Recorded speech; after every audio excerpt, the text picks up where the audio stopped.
Hello viewers, Padma का प्यार भरा नमस्कार। फ्रेंड्स, वीडियो की शुरुआत इन सुंदर सुंदर फूलों के साथ करते हैं और आज की वीडियो का टॉपिक भी हमारा फ्लावरिंग पर ही है। हमारे बहुत से व्यूवर्स हैं और जिनका कहना है कि प्लांट तो लगा रखा है लेकिन उस पर फ्लावर्स नहीं आ रहे हैं, तो कलियां भी और आते भी हैं तो एक दो आते हैं या कलियां आई गिर गई। तो फ्रेंड्स, इसी बात पे हम चर्चा करेंगे कि कैसे हम अपने फ्लावरिंग प्लांट्स से हैवी फ्लावर्स पा सकें। हम लोग लगाते भी फ्लावरिंग प्लांट्स इसी लालच से हैं कि हमारी बगिया सुंदर लगे, फूल अच्छे अच्छे खिलें। तो फ्रेंड्स, एक बात तो तय है कि हमारे फ्लावरिंग प्लांट्स और जो नॉर्मल प्लांट्स हम लगाते हैं उनकी थोड़ी सी केयर में तो अंतर है। फ्लावरिंग प्लांट्स हमारे थोड़ी ज़्यादा केयर और थोड़ा सा ज़्यादा देखभाल मांगते हैं और जब आप इनकी देखभाल करेंगे तभी इनमें फ्लावरिंग होगी।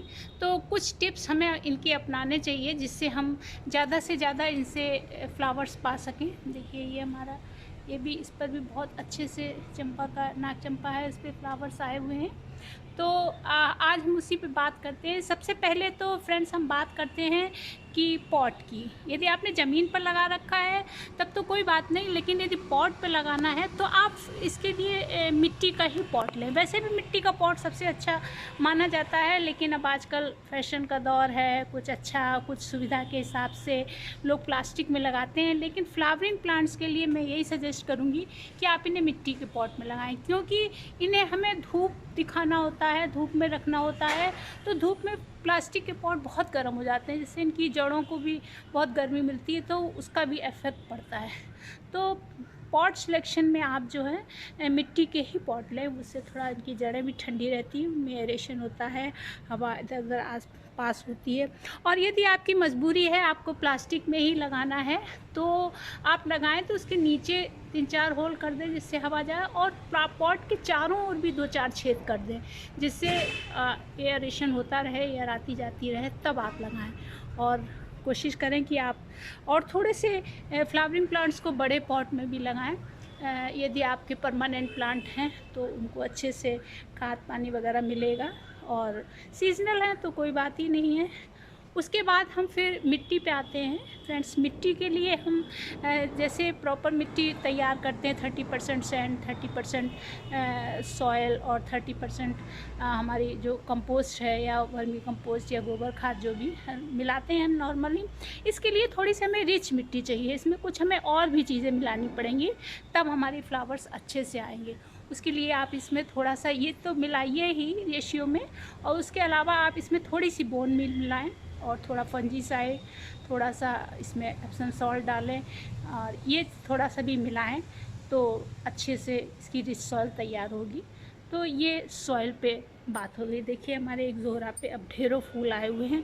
ये एक्ज़ोरा का प्लांट सर्दियों में इसकी ये हालत हो गई, हालांकि ये ज़मीन में लगा है, और गमले में भी जो लगे हैं वो भी मैं दिखाऊंगी आपको।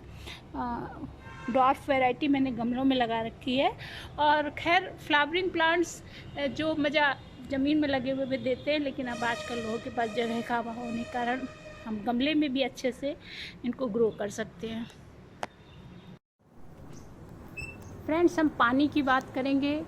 पानी थोड़ा सा फ्लावरिंग प्लांट्स में बहुत ज़्यादा मत दीजिए। जब मिट्टी एकदम सूखने लगे तब पानी दीजिए। ज़्यादा पानी देने से क्या होगा कि आपका प्लांट्स जो है उसमें पत्तियां बहुत आने लगेंगी और फ्लावरिंग थोड़ी कम होगी। आपका हरा भरा हेल्दी प्लांट तो दिखेगा, लेकिन फ्लावरिंग थोड़ी स्लो हो जाएगी और उतने फ्लावर्स नहीं आएंगे। इसलिए आप पानी तब दें जब ऊपर की मिट्टी सूख जाए और पत्तियां थोड़ी झुकी झुकी सी हो जाएं, लगने लगे कि हाँ अब ये पानी की इसको ज़रूरत है, तब आप इसे पानी दें। फ्रेंड्स, अब हम धूप की बात करेंगे। फ्लावरिंग प्लांट्स के लिए धूप बहुत ज़रूरी है, और स्पेशली मॉर्निंग की धूप, जो सुबह 2-3 घंटे की धूप इन्हें ज़रूर मिलनी चाहिए। इसलिए आप इन प्लांट्स को चाहे ज़मीन पे हो चाहे गमले हों, आप वहीं लगाएं, वहीं रखें जहाँ पर धूप आती हो। बिना धूप के ये अच्छी फ्लावरिंग नहीं करते हैं, अच्छी क्या बिल्कुल ही नहीं करते हैं। तो धूप ज़रूरी है फ्लावरिंग प्लांट्स के लिए।